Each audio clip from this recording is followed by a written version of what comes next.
It's a big honor to be here, and also in this double role of practice and working at the university, which is a key topic today, I think.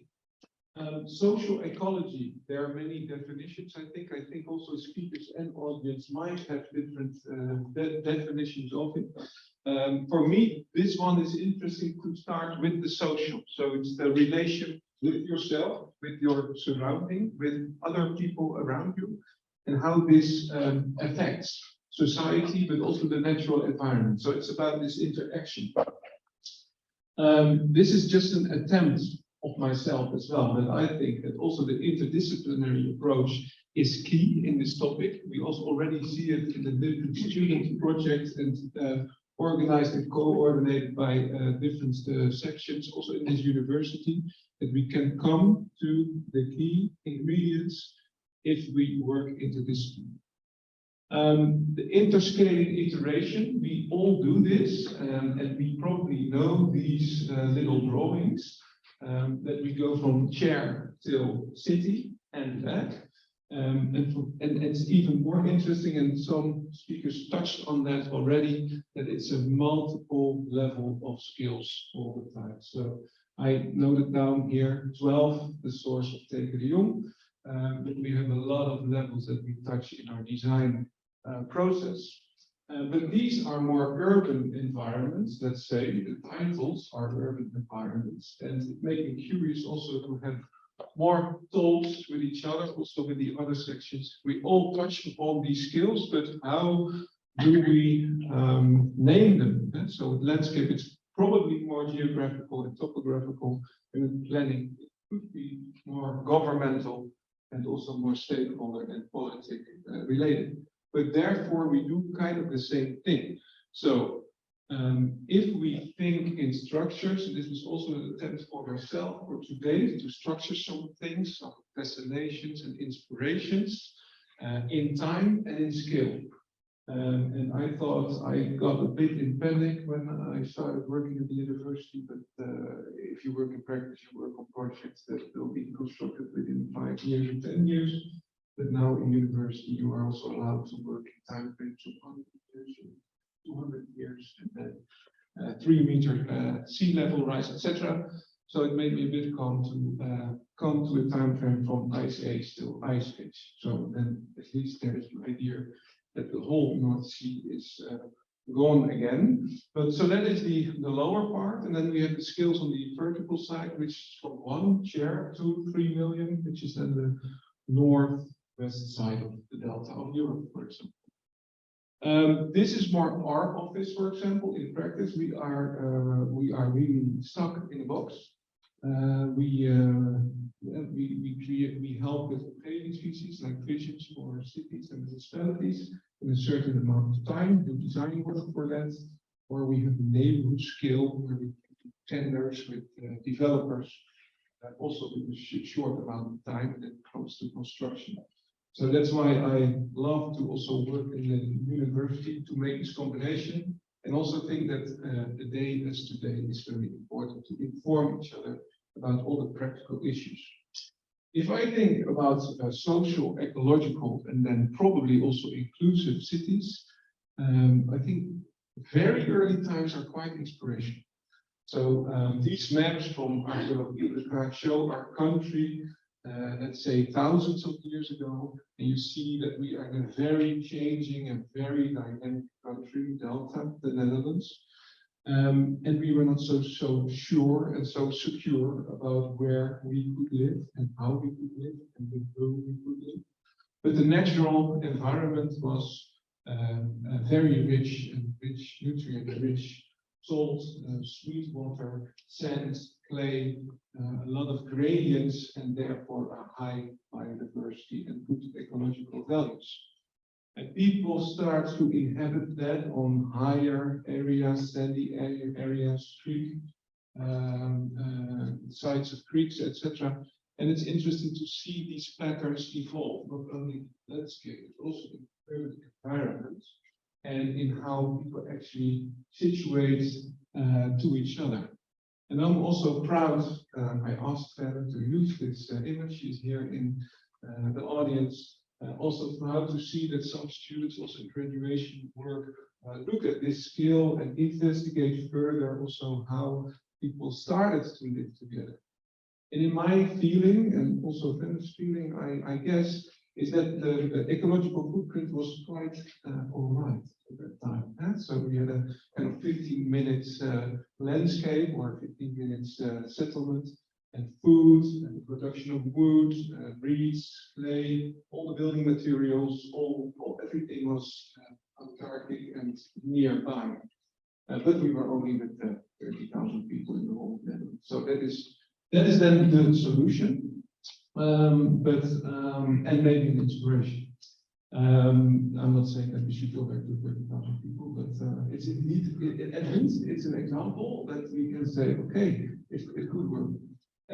It's also inspiring, I think, that everything is demountable, and in these deltas, people were very used to move places, move their house to another place, because the flood, they come. You know one thing for sure, the floods will come from rivers or from seas. So people, took the higher places to live in, but were also taking into account that they could move. And I think if you say how to design a social, logical city, inclusive was not my word, I think it was about social quality city. What I talk about today, I think it's interesting to investigate this, but it can also be other times. The recent past or very early past, and see how did these buildings work, how flexible were they, how did people live here. And you see already social domains around these old farmhouses, with private core, semi-private entrance, and a collective zone around it. And you see also the facades are quite open and are used in different ways, to work, to dinner, to put stuff outside. So people were living outside with each other. And flexible communal space in between. And so there's a space which is used by other people and neighbors and could be used in different ways. This is a very fast sketch, but it's also very important if you talk about those skills. It's not only about share and house and little neighborhood, but the in-between skills, the longer lines from village until landscape, and all these protective barriers and man-made dikes, and in the end willow, Veen, where also the production of wood was, and also the transfer of boats. Everything has a triple function. So then I do a big mirror, because then we were 5,000 years ago, and then I suddenly lived out a project of ours. Just to give an example that you can actually use deep fascination and deep historical inspiration. And first, I wanted to also add that I think it's interesting. I discovered by making this presentation that I need to do 4 postdocs coming 10 years to, understand everything really well, because now it is also based on some assumptions. But you see the morphology of buildings and nature and landscape within human settlements change in time. So it starts really organic and really fit on the topography, and it becomes more rational, more systematic, more blocks, more open, and sometimes again small scale. But the change in the beginning, it took 10,000 years before the settlement changed, and now it's every 10 years. 180 degrees opposite urban configuration sometimes. So that is also interesting to see what we are capable of as a human people. So this is Happy Days, what I talked about, and it's interesting that we really looked at the social domains for this project. We looked at how is it to live outside, how is it on holiday, how is it on a campsite, and how was it in these prehistoric times. So this is a radical concept where a car is really left out, with the road around the whole plan, with parking places in this forestry kind of coulees around the project, and all the buildings are quite loose, and then in this very soft, natural kind of flowing landscape. So these principles we work quite often with in the office. It's also work of my course here at the university. But you see a lot of examples with public and private, the hard confrontation, the first scheme. And we like to work with domains that are in between, collective domains, semi-public domains, or semi-private. And if you play around with that and have a clear vision on that, you can come to all other types of configurations and other types of lifestyles. What I would also recommend is constantly create principles of your own work. So you design and you make sketches and you have ideas, illustrations, and then come back to the assets all the time with little sketches and diagrams, etc. And I think these principles are also, it's very important to note down and to check and to talk with people also during participation, but also after realization check. So this is about space. How far are buildings away from each other? How many domains can fit in here? What is the edge, or how is the edge in between buildings? Can we still fit a large tree in between two residential blocks to get it more open? So these are some first impressions from this project. So you see a very open, flowing, playing around with height differences, and a very strong climate adaptive and also nature inclusive concept with a soft landscape and the intrinsic water system. So the edges between building and landscape are key. That is how people live, how they step outside, how you meet your neighbor, how you are in touch with nature and landscape, and also in what kind of responsibility you take for this. So this, the designer Philippe Soleo is here also in the audience together with me and of course the whole team. But this is also talks about participation. We talk with people all the time in every project and people around the project, of course. But this is also a very joyful moment. This project is solved and it's being built now, but also the process of starting, processing, and we left also the whole landscape quite empty. We didn't over-design it because people can claim it and later still contribute with it and make it their own. So we started to plant trees even more because that forestry edge is already around the location. We started to plant more trees before we start building. And so you have these different eras, and I make a big jump of the Stone Age to the modern era. And I already showed with all these sketches, things get more systematic. It's kind of a comparable time also. This is the 50s, and systematic, and I think also inspirational in an inclusive idea of having a kind of a perfect balance between building typologies for elderly, starters, young people, families. So all the typologies is in a perfect balance as an average of society. And you can keep on repeating that and building that with cornerstones of society, with little shops and all the facilities around, but also created as a kind of a perfect idiom, perfect configuration to live in. And I think this is not bad, but I wish it was because I like the photo. But anyway, all the spaces are also intertwined. The chair till city is in the lobby, is in the stair. It's the edge of the balcony towards the landscape. It's the pathway, the bushes, and so you see the skills in public space are also in a very strong hierarchy and composition. The big field is used for football and a smaller space for little children to play. So also, if you look at these former days, understand them, make analysis of them. Why are they good? Why did they work well? Or why do they do not work well anymore? What are the causes? And how can we work? I'm a bit jealous at this time of Sion, so many people worked on this project. Lotte van Deze was the head of design, but a lot of other officers also contributed to the design process. So it was very open and it was discussed in conferences like this. Sion several times, European, to come to the perfect configuration. And that is, I think, also a very interesting collaboration to come to kind of the best plan.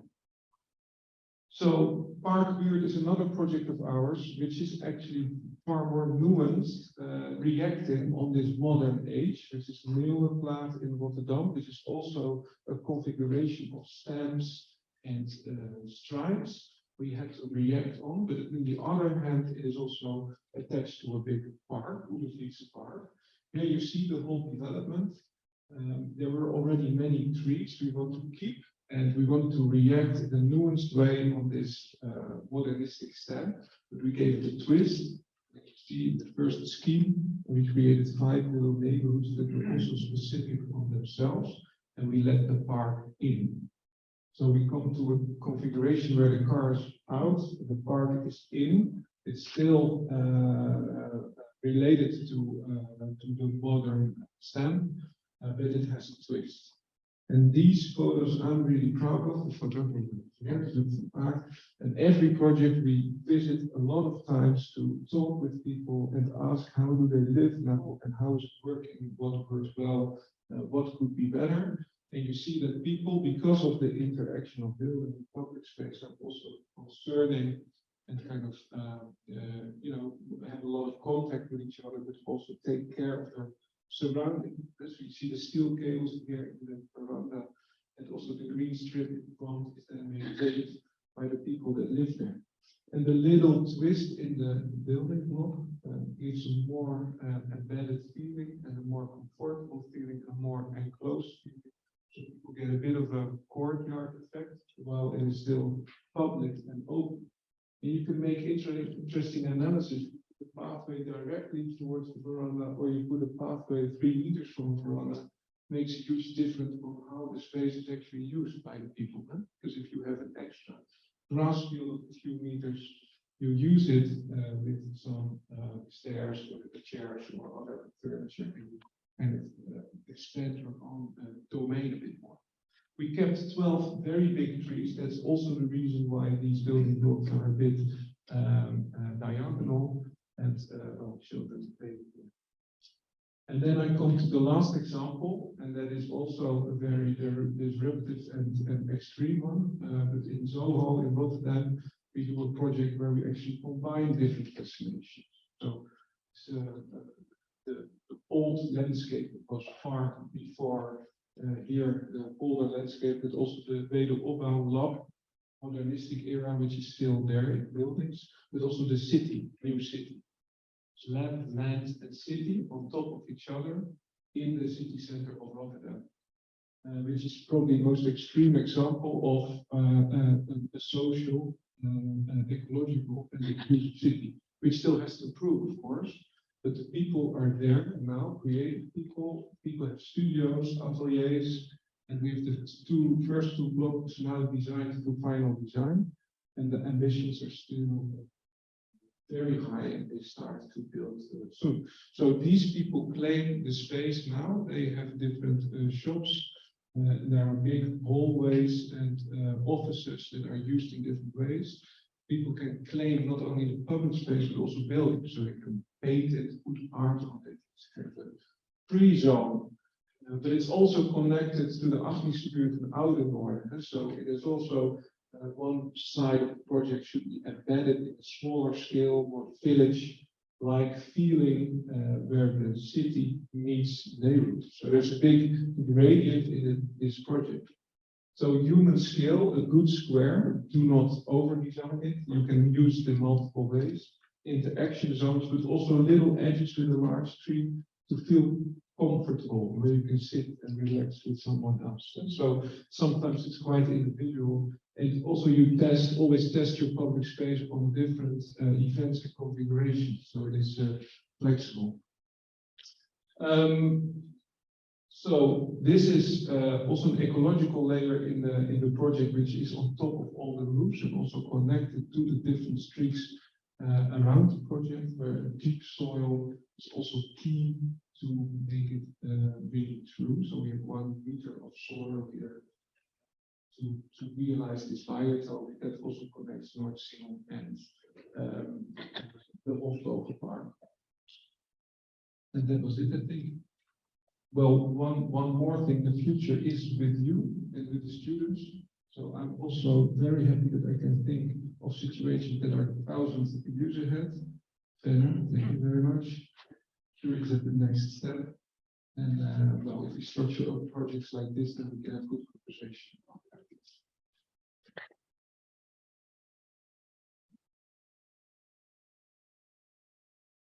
Thank you very much, Robbert Jan. Just one question. Again, I have the feeling that, if we talk about the social, ecological, inclusive city, it's really not so very difficult. I mean, you present it a bit as if you say, well, you need to be a little bit like this and a little bit like that. And within the margins of the status quo, so to speak, we can come a very long way. Whereas I thought, say the social, ecological, inclusive city is going to be our contribution to the global crisis. And what I hear this afternoon from the voice that seems to be that sometimes we say too easily, perhaps it's not such a radical thing at all. Do you agree or?